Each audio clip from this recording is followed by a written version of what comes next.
Hello everyone, welcome back to my channel. तो भाई इस वीडियो में जो है आपके जितने भी डाउट हैं सीजीएल 2026 को लेके सारे क्लियर कर दूंगा। आपका कितना टारगेट लेके चलें, क्योंकि मेरे को बहुत लोग आपके जो नोटिफिकेशन नहीं भी आया था उससे पहले बहुत लोग पूछ रहे थे कि कितना सेव स्कोर रहेगा, क्या टारगेट करें। अभी हमारा मॉक टेस्ट वगैरह में इतना स्कोर आ रहा है, और जब से नोटिफिकेशन आया है जब से तो इतने सारे टेलीग्राम पे डाउट आ चुके हैं कि भाई हमारे तो इतने स्कोर आ रहे हैं यार, नोटिफिकेशन आ गया अब ज़्यादा टाइम नहीं मिलेगा, इसको कैसे स्कोर को कैसे बूस्ट करें। तो यार देखो, सारी चीज़ों का जो इस वीडियो में आपको जवाब मिल जाएगा। कौन सी पोस्ट आपके लिए बेस्ट रहेगी, किस पोस्ट को टारगेट करें, किस में कितनी सैलरी रहती है, कौन से लेवल की कौन सी पोस्ट है। और सबसे मेन चीज़ तो ये रहेगा कि हम कितना सेक्शन वाइज टारगेट करें। इस बार सेक्शनल टाइमिंग है, और कट ऑफ पे क्या असर पड़ेगा उसका, नॉमिनेशन कैसे होगा, क्या कैसा एग्ज़ाम का लेवल रहेगा, सारी चीज़ों के ऊपर बात करने वाले हैं। और सारी चीज़ें जो होंगी वो एक्सपेक्टेड होंगी, ठीक है। अगर आपको लगता है कि भाई हम गैस कर रहा हूँ मैं, या फिर जो जो भी चीज़ें हैं कि भाई ऐसा तो हो नहीं सकता, पहले एग्ज़ाम होगा उसके बाद ही डिसाइड होगा, तो फिर आप ये वीडियो स्किप कर सकते हो भाई। और सबसे मेन चीज़, अब आपको ज़्यादा टाइम है नहीं तो भाई सीरियस होकर लग जाओ, ठीक है। और आपके लिए मैंने एक टेलीग्राम ग्रुप बनाया अलग से चैनल, ठीक है। तो उसमें सिर्फ और सिर्फ डेली प्लान मैं शेयर कर रहा हूँ। 5 दिन या 6 दिन हो चुके हैं उसमें ऑलरेडी। अगर आपको ज्वाइन करना है तो टेलीग्राम की लिंक जो डिस्क्रिप्शन में मिल जाएगी। कंसिस्टेंसी नहीं बन रही है तो उसको ज्वाइन कर लेना, 2-4 दिन ट्राई करना, नहीं सही लगता तो एग्जिट कर देना, ठीक है। तो बाकी बहुत लोग उसको फॉलो कर रहे हैं तो आपको फ़ायदा मिलेगा। और देखो, अगर आप सोच रहे थे कि भाई अभी हमारी तैयारी नहीं है, सिलेबस कंप्लीट नहीं है, और आपको अगर भाई कोई कोर्स लेना है या फिर आपको कहीं से डेडिकेटेडली तैयारी करनी है, तो यार टेक्स्ट बुक आपके लिए बेस्ट ऑप्शन रहने वाला है। तो भाई इन्होंने अभी एक सुपर पास लॉन्च करा है, ठीक है। इसमें क्या होगा भाई, आपको इसमें सारी आपको जितने भी कोई भी आप जैसे सीजीएल की नहीं, बेशक आप कोई एग्ज़ाम की दूसरे की तैयारी कर रहे हो तो वो भी इसमें कवर हो जाएंगे। और मेन मोटिव जो है भाई इस बैच का वो यही है कि सीजीएल 2026 को टारगेट टारगेट करते हुए तो आपको इसमें एक्सपीरियंस टीचर मिलने वाले हैं, ठीक है। और 1.5 लाख से ज़्यादा भाई आपको इसमें मॉक टेस्ट भी, मतलब जो मॉक टेस्ट आपको अलग से लेने की ज़रूरत नहीं है। और सब साथ साथ जो पीवाईक्यू आपके 2025 के भी पीवाईक्यू हुए थे वो सारे आपको मॉक टेस्ट फ्री में मिल जाएंगे। और स्टडी नोट्स भाई, ठीक है, आप लोगों को इधर उधर जाने की ज़रूरत नहीं है कि भाई इसके स्टडी नोट्स मिल जाए, यहाँ से मिल जाए, कहीं से पीडीएफ मिल जाए। तो भाई आपको 10,000 प्लस जो है स्टडी नोट्स मिलने वाले हैं, जो कि आपके सारे चैप्टर सारे सिलेबस कंप्लीट कर जाए, मतलब कि सब कवर करने वाला है वो, ठीक है।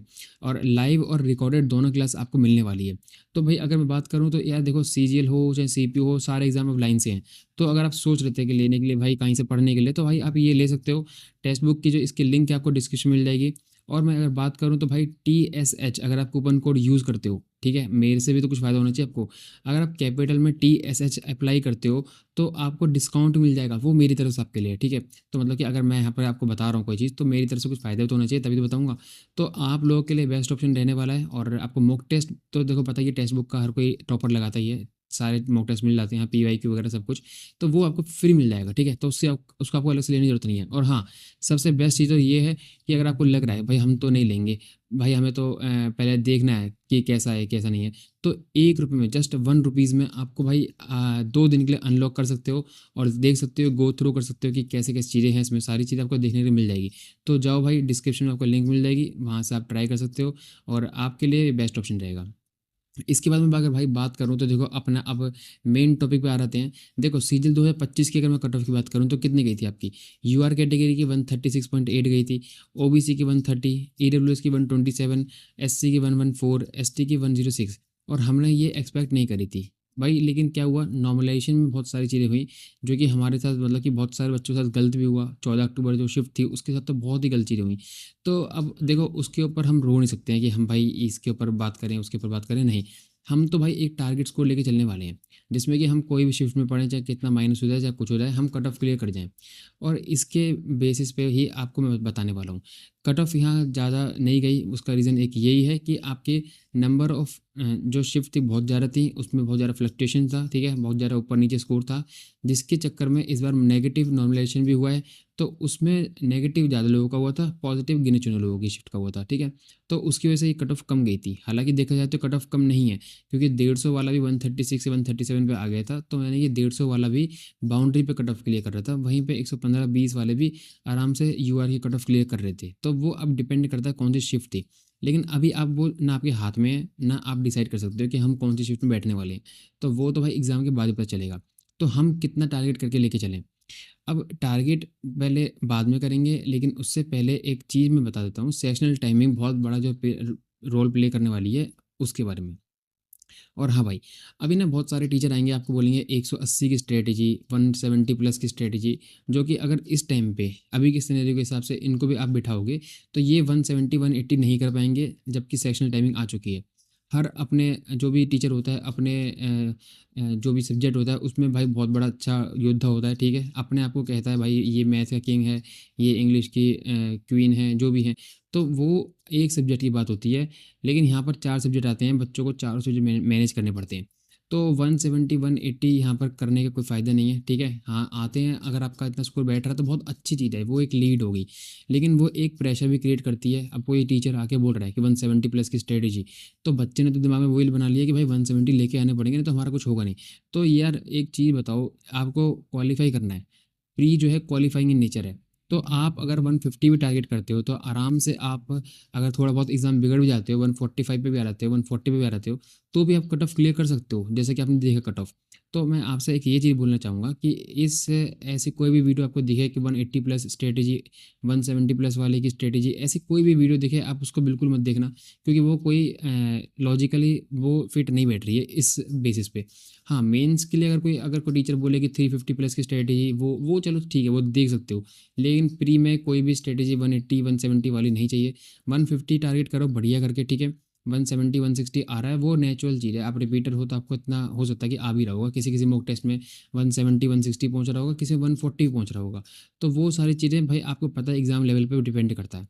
तो अगर हार्ड मॉक टेस्ट में 140 130 आ रहे हैं, तो आप नॉर्मलाइज़ेशन में फ़ायदा ले लोगे। तो घबराने की ज़रूरत नहीं है अगर नंबर कम आ रहे हैं या ज़्यादा आ रहे हैं। अभी आपके पास 2 महीने का टाइम है और हम जो है भाई ऑलरेडी कंसिस्टेंसी नहीं बन रही है, तो उसके लिए टेलीग्राम ग्रुप अपना हैगा। अब मैं बाकी की चीज़ों की बात कर लेता हूँ, सेक्शनल टाइमिंग से क्या फ़र्क पड़ने वाला है। एक नॉर्मलाइज़ेशन में नंबर घटेंगे और एक आपका सेक्शनल टाइमिंग। एग्ज़ाम लेवल कैसा आएगा वो हमें पता नहीं है अभी। तो अगर मैं इन दोनों फैक्टर को लगाऊँ, ठीक है? तो उसके बाद जो मेरे हिसाब से कम 10 नंबर जो स्कोर घटेगा, ठीक है भाई, कट ऑफ का, किस बेसिस पे? सेक्शनल टाइमिंग पे। और वो रीज़निंग इंग्लिश जीके पे उससे कोई फ़र्क नहीं पड़ेगा सेक्शनल टाइमिंग से, मैथ पे पड़ेगा। और मैथ में एवरेज जो बच्चा 45 50, देखो बहुत बच्चे 50 भी कर रहे थे, लेकिन 50 में से 50 करने वाले आपको अब बहुत कम दिखने वाले हैं। 50 वाले 40 पे आ जाएँगे, 45 वाले 40 पे आ जाएँगे, 45 वाले 40 पे भी आ सकते हैं, 35 पे भी आ सकते हैं। वो डिपेंड करता है कि उस टाइम उसका ऐसा हो सकता है कि भाई 10 क्वेश्चन करने के बाद बंदा हेजिटेट हो जाए, मतलब टाइम देख के, सेशनल टाइम देख के बहुत लोगों की पतलून गीली हो जाती है भाई, ठीक है? और बल्कि टीचरों की भी पतलून गीली हो जाती है, इसलिए पहले से क्वेश्चन देख के आते हैं, उसके बाद जो है भाई अपने बोर्ड वगैरह पे करवाते हैं। तो वो सारी चीज़ें एक प्रैक्टिकल बेसिस में आपको बताने वाला हूँ कि 10 से 15 नंबर घटने वाले हैं।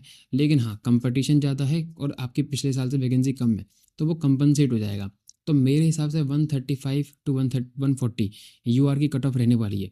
तो बहुत लोग पूछेंगे क्या भाई हम इतना टारगेट करें? नहीं, मैं ये बोलूँगा कि आप मेरे जो बताइए इसके 10 नंबर और 150 आप टारगेट करके चलो। 135 140 कट ऑफ जा सकती है, लेकिन हम बाउंड्री वाला सीन नहीं लेके चल सकते। आपको मैं यही बोलूँगा कि 150 आप टारगेट लेके चलो। अगर आपका 150 स्कोर बन रहा है एवरेज ऑन एवरेज, ठीक है? यानी कि अगर 5 मॉक दे रहे हो और 5 मॉक में hard, easy, medium sub level का मॉक टेस्ट होते हैं। तो अगर 120 आ रहे हैं, किसी में 170 आ गए, किसी में 130 आ गए, तो उन 5 लास्ट 5 मॉक टेस्ट का आप एवरेज निकालो। अगर वो 150 से ऊपर बैठ रहा है, तो आप आराम से प्री क्वालीफाई कर जाओगे बहुत प्यार से, ठीक है? और प्री क्वालीफाई करना है, टॉप मारना नहीं है। आप 200 में से 200 ले आओगे तब भी 130 135 वाला जो कट ऑफ क्लियर करेगा उसके बराबर ही रहोगे, ठीक है? ऐसा नहीं है कि प्री में अगर 200 में से 200 आ गए तो सीधा आपको इनकम टैक्स ऑफिसर बना देंगे या फिर कुछ बना देंगे, तो ऐसा कुछ भी नहीं है। अब मैं बात कर लेता हूँ छोटा-छोटा, मतलब मोटा-मोटा, सॉरी, जो आपकी नोटिफ़िकेशन है उसमें क्या-क्या आपकी जानने की चीज़ें हैं। यार एक चीज़ के ऊपर और बात करनी थी कि इसमें आपका जो ऐज जो आपकी ली जा रही है, वो ली जा रही है आपकी 1 अगस्त से, जहाँ तक मुझे पता है, बच्चे बोल रहे थे। तो सिलेक्शन पोस्ट में 1 जनवरी से ले रहे हैं, तो इसके ऊपर आप क्या कहते हो भाई, बात करनी चाहिए कि 1 जनवरी से सीट, मतलब कि ऐज काउंट होनी चाहिए या फिर आपकी 1 अगस्त से? तो वो आप लोग कमेंट बॉक्स में बताओ, तो उसके बाद जो है इसके ऊपर बात कर सकते हैं। 21 मई से आपका नोटिफ़िकेशन स्टार्ट हो गया है, 21, हाँ, 21 मई से, और 22 जून तक आपका रहने वाला है, 1 महीना पूरा मिल रहा है आपको, ठीक है? पेमेंट वगैरह ठीक है। टायर 1 जो है वो अगस्त से सितंबर में हो सकता है। टायर 2 की बात करें तो दिसंबर में है, ठीक है? और टेंटेटिव है, ये अभी फिक्स नहीं है। अब मैं बात कर लेता हूँ कौन-कौन सी जो इसमें वैकेंसी है, किस ग्रेड लेवल की है, तो वो आपके लिए एक मोटिवेशन का काम कर सकती है, ठीक है? तो लेवल 8 में जो आपकी लेवल 8 में जो आपकी ग्रेड पे आ रही है, जो आपकी लेवल 8 ग्रेड पे की जो जॉब है, वो है आपकी असिस्टेंट ऑडिट ऑफिसर की और असिस्टेंट अकाउंट्स ऑफिसर की, ठीक है? तो ये 2 पोस्ट हो गई आपकी। उसके बाद जो है भाई असिस्टेंट सेक्शन ऑफिसर की जो है वो लेवल, अब मैं लेवल 7 की पे बता रहा हूँ कौन-कौन सी लेवल 7 की जॉब है। तो इसमें आपकी असिस्टेंट सेक्शनल ऑफिसर हो गए, ठीक है, सेक्शन ऑफिसर। फिर आपका इनकम टैक्स इंस्पेक्टर जो है भाई, फिर इंस्पेक्टर इन सेंट्रल एक्साइज़, फिर इंस्पेक्टर इन एग्ज़ामिनर, ठीक है। और उसके बाद प्रिवेंटिव ऑफिसर, फिर आपका असिस्टेंट एनफोर्समेंट ऑफिसर और सब इंस्पेक्टर इन सीबीआई और इंस्पेक्टर पोस्ट जो भी है आपकी इन और नारकोटिक्स वगैरह में जो भी है। तो ये सारी लेवल 7 की पे आपकी हो जाएगी। लेवल 6 की कौन-कौन सी होती हैं वो कर लेते हैं भाई, उस पर डिस्कस। एग्जीक्यूटिव असिस्टेंट, ठीक है, divisional accountant, JSO, statistical investigator, NIA इन सब इंस्पेक्टर, ठीक है, एनआईए का सब इंस्पेक्टर, और एनसीबी, एसआई एसआई और जेआईओ। तो लेवल 5 की बात कर लेते हैं, कौन-कौन सी ऐसी जॉब है जिनमें लेवल 5 की पे रहती है ग्रेड पे। तो ऑडिटर है, अकाउंटेंट है और जूनियर अकाउंटेंट है। और एक आपका लेवल 4 की जो आपकी पहले सीजीएल में वैकेंसी होती थी, अब सीजीएल में हो गई है, वो है postal assistant, sorting assistant, tax assistant और आपकी यूडीसी एसएसए वाली। तो ये आपकी जो है आपकी ग्रेड पे के हिसाब से मैंने आपको वैकेंसी बता दी है कौन-कौन सी होती है। और रही बात भाई ग्रेजुएशन चाहिए आपको, इसमें कुछ ऐसा अलग से है नहीं। और साफ-साफ लिखा है आपका जो रिज़ल्ट है वो 1 अगस्त से पहले का होना चाहिए, ठीक है। तो अगर 1 अगस्त से पहले का रिज़ल्ट है, मतलब कि इसके बाद का नहीं होना चाहिए, इससे पहले का ही होना चाहिए। एज भाई आपकी 18 से 27, कुछ पोस्ट के लिए 20 से 30 है, कुछ 18 से 30 है, कुछ में 18 से 32 है। एज रिलैक्सेशन वही है, एससी एसटी में 5 साल का है, ओबीसी में 3 साल का है, पीडब्ल्यूडी में आपका 10 साल का है, ठीक है। तो और जनरल की फ़ीस 100 रुपये है, ठीक है, ओबीसी की भी और ईडब्ल्यूएस की भी। बाकी फ़ीमेल और अदर कैटेगरीज़ की फ्री है, ठीक है। और बाकी सारी चीज़ें जो भाई कॉमन है वो आप सब जानते होंगे। तो मेरे को मोटा-मोटा ये बताना था कि आप लोग इतना टारगेट करो, कितना 150 आप मॉक टेस्ट में एवरेज, ठीक है। हर मॉक टेस्ट में 150 टारगेट नहीं कर सकते हो। अगर मॉक टेस्ट का लेवल बहुत ईज़ी आ रहा है और सोचो 150 कर लिया, तो आपकी परसेंटाइल गिर जाएगी। तो परसेंटाइल भी फ़ोकस करनी है और आपको एवरेज स्कोर लास्ट 5, मतलब कि आपको एवरेज स्कोर लेके चलना है 150, ठीक है। अगर आप पिछले 10 मॉक टेस्ट का अपना एवरेज निकालो तो 150 बैठना चाहिए।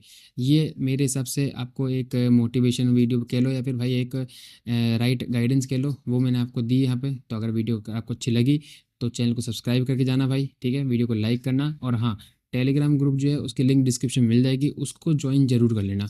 उससे आपको बहुत फ़ायदा मिलने वाला है। कंसिस्टेंसी भाई आपकी टूटेगी नहीं। अगर आप सीरियस हो, थोड़ा बहुत सीरियस आपको भी होना चाहिए पड़ेगा, ठीक है। क्योंकि ये आपके हाथ में ये फ़ोन, ठीक है। एक बार जॉइन करने के लिए एक क्लिक करना है, तो एग्ज़िट करने के लिए भी एक क्लिक करके एग्ज़िट कर सकते हो। लेकिन अगर आप मन पक्का कर लो तो एग्ज़िट नहीं करोगे। तो इसीलिए भाई वो ग्रुप बनाया गया है, उससे आपकी कंसिस्टेंसी तो बनी रहेगी, मेरी खुद की बनी रहेगी।